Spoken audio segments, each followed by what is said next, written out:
Opening slide graphic text title, Relationships and Identity. Who Defines Me? With Kevin Cox, OAM. Image of Kevin Cox. Text, Purpose Matters Conference. Logos, Belonging Matters and TalksThatMatter.net. Good morning. I would like to thank Deb Riget for inviting me to share some of my thoughts on this very important conversation on purpose matters in the lives of people with disability. Thank you for that generous introduction. So my comments and thoughts today have been informed by my lived experience with disability and without disability in my role as an activist, advocate, and a human rights leader. During my presentation, I will share my story and a friend of mine and her daughters, Kelly and Tammy's stories. I'll attempt to focus on what it takes to create meaning and purpose in all our lives, particularly people with disabilities' lives. Relationships and identity are the cornerstone of defining us, who we are. However, for many marginalised people, their identity has been told through the stories of those who benefit from othering. Othering can be thought of as opposite of belonging, where belonging means acceptance and inclusion of all people. Othering suggests people don't fit in with what they consider as normal and often rejected and are excluded from everyday life of non-disabled people. I would like to begin by acknowledging the Wurundjeri people of the Kulin Nation, where the conference is being hosted from. I pay my respects to their elders, past, present, and emerging, and thank Tony for his enlightening acknowledgement to country. I also acknowledge the Jagera and Turrbal people of Meanjin, Brisbane, the traditional custodians on the land that I present from today to celebrate my learning, new knowledge, and future leadership. I pay my respects to all First Nation people, and particularly those elders with us today. The most powerful person in the world is the storyteller. The storyteller sets a vision and structure that guides common values and agenda of future generations that are to come. The storyteller tells his or her story through the eyes of their worldview or lived experience, in that how they experience the world based on their truths. For people with disability and our First Nations people, their stories were told by the privileged, based on historic mythology and stereotypes. I will address some of these mythologies and stereotypes about people with disability later in this conversation. However, when it comes to societal institutions that facilitate one group, the privileged group, subordinating another group in the name of authority, domination, or power, these types of institutions are sustained, as Gandhi observed, through humiliation, making fun of, and dehumanizing, making people feel less than fully human by the dominated group. Institutional ableism is when an organisation or institution has legislation, policy, and programs and practices that are harmful to people with disability. An example of this would be a school that had a darkened room to put and lock students with so-called behavioural problems in. And this is allowed in legislation or laws that enables restrictive practices. I'm not saying that governments have not tried to establish structures to dismantle daily discrimination experienced directly by people with disabilities. However, the written information suggests and personal experience shows that often well-intentioned policies and programs can have unintended consequences that reinforce systemic structural rejection and exclusion. For instance, the NDIS. In time, I will demonstrate how I view stories to change how people with disability can be viewed by adding and be valued by their contributions in our community. The stories about people with disability, from being burdens to have meaning and purpose in life through the developments of relationships, by defining our identity and reclaiming our rights as valued citizens. So my story, I was born in a country town called Mitchell, where the Bidjara people land. I was raised primarily in and around St. George, where the Kamilaroi people land. I went to a primary Catholic school where I was deemed not to be a proper Catholic due to my grandparents not being Catholic, and witnessed many social injustices that were dealt out to Aboriginal kids and kids from poor or mixed race families. I went to high school in the public system and again witnessed many injustices, particularly towards our First Nations children and poor or families. I did not go beyond grade 10 as we did not have senior. And the only way you could do senior was move to a private school in a city. I came from a working class family raised by my parents. My grandfather was a shearer. I played rugby league, tennis, squash, casual cricket, the class of cricket that you lined up the empty beer bottles behind the wickets. I was recognised as a hard worker and as thus had a range of jobs from a rouseabout in shearing sheds, operating earth-moving equipment, sadly building dams for cotton farmers, working in pubs, and finally on the Australian Wheat Board in Dalby, the Burringham people's land, all by the time I had reached the age of 21. On July 1981, 42 years ago, I packed into a scrum and never walked again. I dislocated my C5, C6 vertebrae. In the medical world, I'm diagnosed and my identity is a quadriplegic.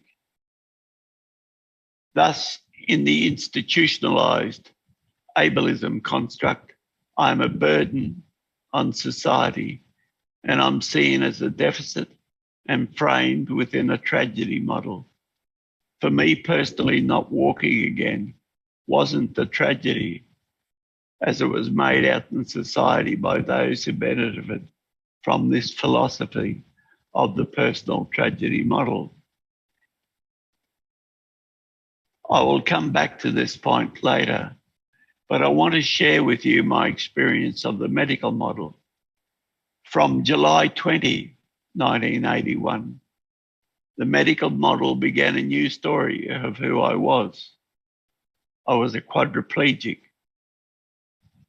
No longer the boy from the bush who took 21 years to evolve as a citizen, who was an ordinary bloke and beginning to find out who I was and where I wanted to go, and perhaps engaging in my purpose.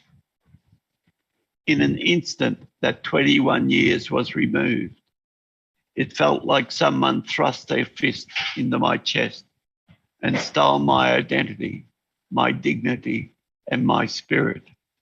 I was told that I couldn't live with my grandparents because they could not provide the support I needed, and I would be better off with my own kind, other people with spinal injuries, living in a group home or an aged care nursing home.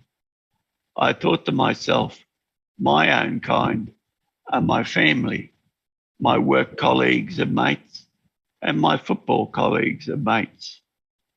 And I remember my grandfather saying to me, "You've changed. You no longer look people in the eye when you speak to them.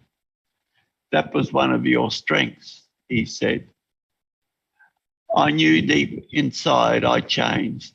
I didn't like myself because I felt I was worthless. I took on many of the assumptions held about people with disabilities. It took me 3 years to begin a new journey of reclaiming my old and evolving identity. I have met many people who have acquired a disability and those who are born with disabilities, who have said that due to their accident or being born with disability, it has meant they have had to adapt their lives with the support and vision of their family and friends. And in doing so, their belief that they belonged in society as a right bearer was reinforced. They became, and I became, more focused on the sense of my life meaning and purpose. And as a result, we have led better lives in contributing to society. And many people with disabilities whose parents had a vision that their son or daughter would have a life the same as their other sons and daughters also shared this journey, as I've learned over the past 40 years. Who am I now? I'm a 62-year-old man, married, 1 son, 3 daughters, 8 grandchildren. I enjoy an eclectic range of music from the 60s, 70s, and 90s, particularly blues and classic rock and roll, with a bit of country thrown in for good luck. I enjoy a range of sports, backing slow race horses, not that enjoyable, socialising with a diverse range of friends and colleagues over a meal and a coffee, and on the odd occasion, a few drinks, and to discuss anything and everything, including politics and religion. Over the past 35 years, I've been fortunate enough to meet people who I consider as ethical, wise mentors and friends. And amongst them, as Deb acknowledged earlier, was the late Jeremy Ward, and particularly Margaret Ward, who taught me all about advocacy and vulnerability. Many people have guided me along my journey as an activist, advocate, and to have leadership roles in the workplace. Early in my life in the late 80s, I initiated a submission to the federal government department responsible for funding disability service. My submission was to fund an organisation that was run directly by the people who use it, Lifestyle Options. I am led to believe that it was the first submission to government of this nature, and it was funded accordingly. I was also on the original steering committee and board of QII, a statewide systemic and legal advocacy service. Later, I became the director of QII after Jeremy stepped down. Jeremy's leadership shaped QII to be an ethical, coherent, systemic advocacy organisation that advocated to promote and protect the rights and lives of the most vulnerable people with disability in Queensland, and provided individual legal advice relating to disability, such as guardianship matters, that no other community legal centre provided. I then became the Anti-Discrimination Commission of Queensland, serving the full term of 7 years before my current role which is with the Department of Transport. In that role, one of my key criteria is to advocate for an accessible and inclusive TMR, where the mission is to build an integrated transport network that is accessible to everyone. Of course, this goes beyond people with disabilities. It's about everyone being able to participate in their public transport or in the many other services that are provided by TMR in a dignified experience. Finally, I have a spinal injury, which throws up challenges from day to day that I learn to adapt and live with. However, has never impacted upon my passion for a fair go for those on the margins of our society. My modus operandi has always been through building strategic relationships and storytelling to bring people along with me on the journey of building a fair and inclusive society for people with disabilities. It takes courage for a vulnerable person to speak up and speak out about the injustices and challenges of the stories that have been developed by those who are privileged and whose interests are being served by the oppression of people made vulnerable by their institutional structures. Equally, it takes a powerful and influential person to stand alongside a vulnerable person and speak out about injustices and walk alongside them to create a new story, one that has meaning and purpose.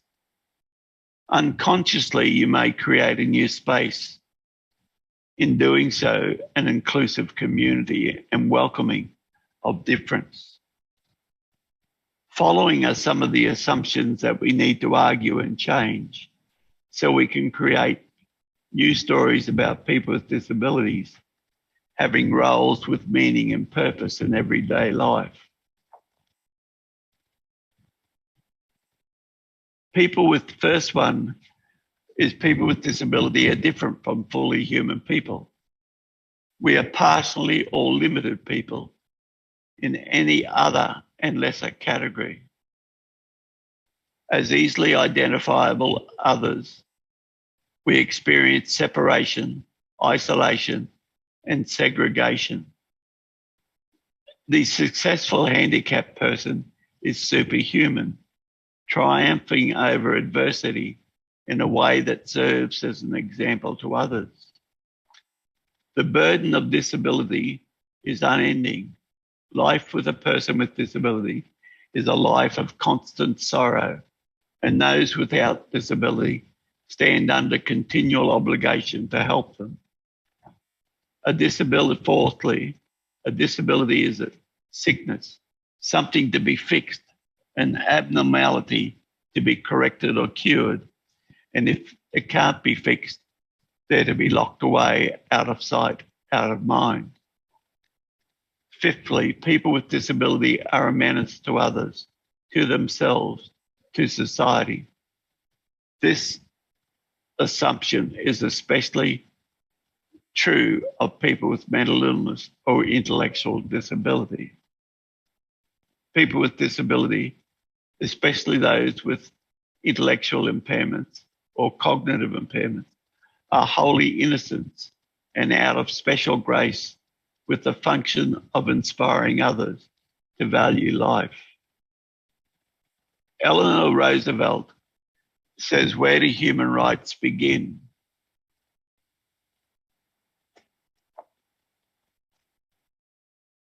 She says, in small places close to home, so close and so small that they cannot be seen on any maps of the world, yet they are the world of the individual person, the neighbourhood he lives in, the school he attends, the factory, farm or office where he works. Such are the places where every man, woman and child seeks equal justice, equal opportunity, equal dignity. Unless these rights have meaning there, they have little meaning anywhere. Without concerted citizen action to uphold them close to home, we shall look in vain for progress in the larger world. Today, this conference is calling on that concerted citizen action because rights are not just enough. We need to belong and walk together.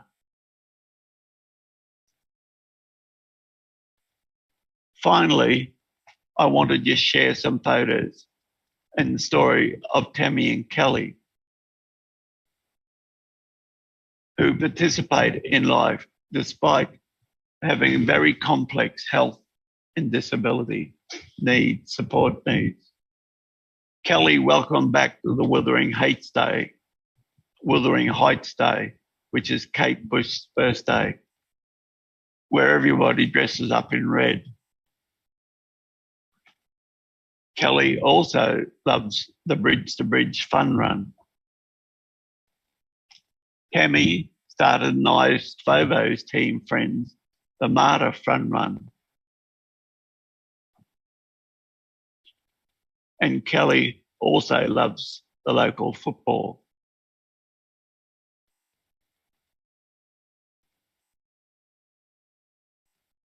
But this is not done without a lot of care and work by Bobby and Jim and key people in Kelly and Tammy's life.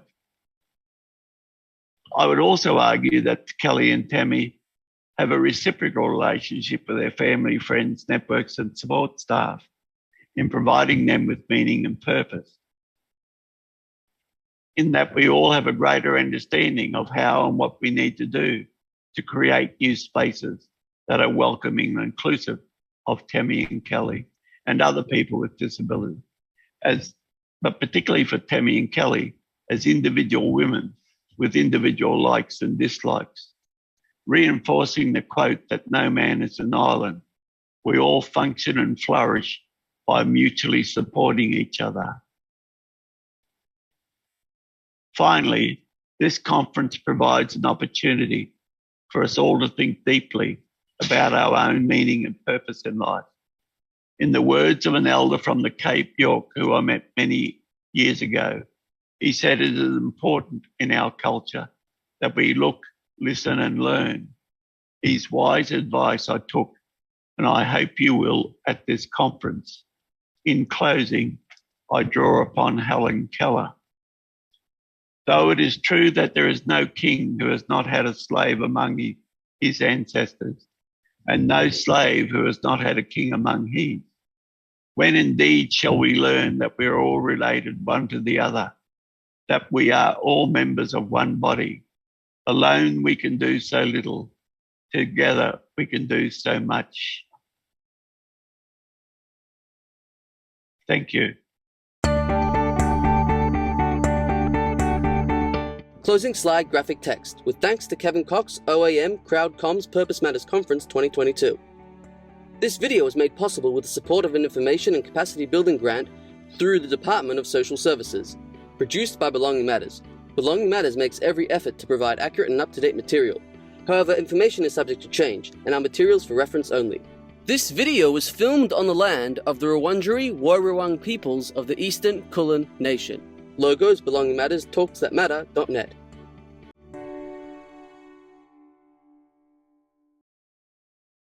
Graphic text. More Purpose Matters conference videos. To watch more videos from the Purpose Matters conference, please head to free videos on the Talks That Matter website, talksthatmatter.net. Logos, Belonging Matters, Talks That Matter.